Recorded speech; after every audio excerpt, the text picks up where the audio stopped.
este encontro, ele é um encontro dos muitos que a gente faz aqui nas diversas patologias, nas diversas áreas da saúde pública. E é um encontro importantíssimo, né? A epilepsia não é uma doença qualquer, é uma doença milenar, atinge milhares de pessoas, é uma doença que tem características próprias, muito peculiares.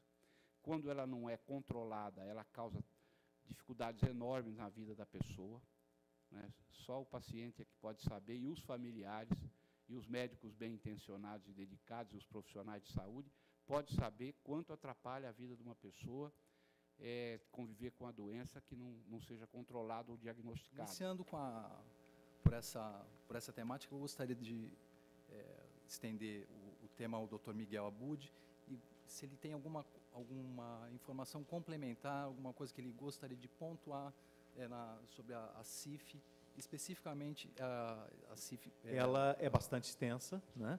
E, logicamente, que a proposta de se utilizar ou de criar algum instrumento de avaliação ou de acompanhamento existe, mas no Brasil mesmo já existem pessoas trabalhando com isso. Eu fiquei sabendo que tem já um protocolo, né, que deve ser comentado a respeito. E a sugestão que se dá é o seguinte: a Organização Mundial de Saúde propõe um checklist da CIF, que seria uma CIF resumida, que seria assim, um mínimo, as unidades de classificação mínimas que você poderia considerar para compreender o indivíduo numa dimensão mais ampla, sem precisar utilizar toda a codificação da CIF.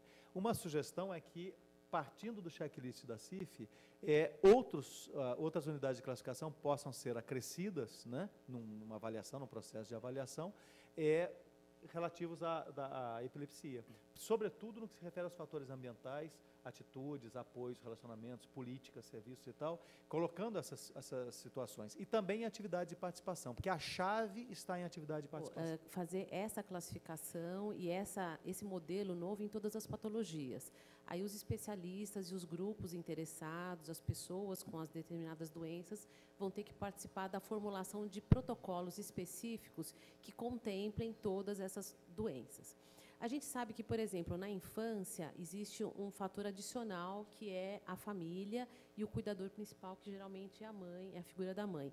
Então, muitas vezes, não é só a dificuldade de inserção social e escolar daquela criança, mas é a dificuldade também de como a criança ela vai, então, ser recebida por aquele núcleo familiar e depois ela, então, ser inserida futuramente no mercado de trabalho e ser aceita pela sociedade.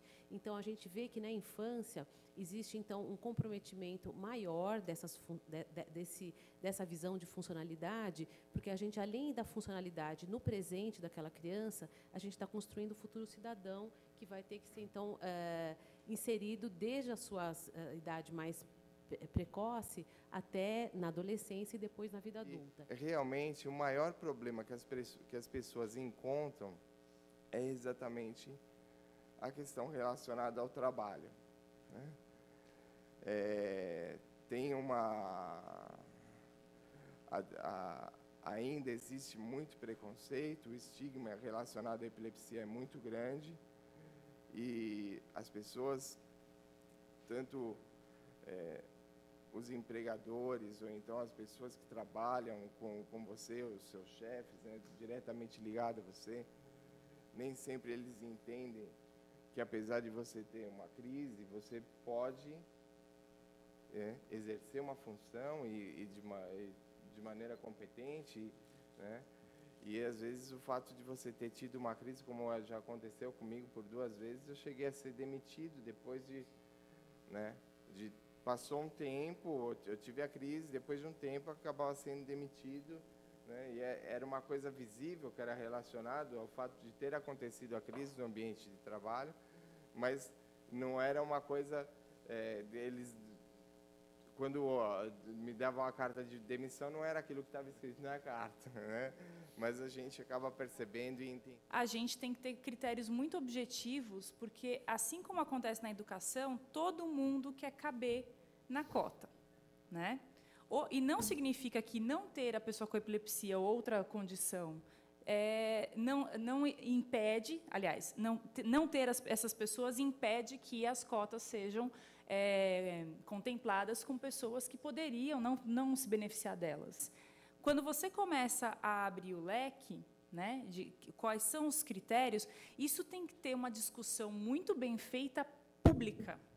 Vamos continuar trabalhando em prol dos pacientes que têm epilepsia na cidade de São Paulo.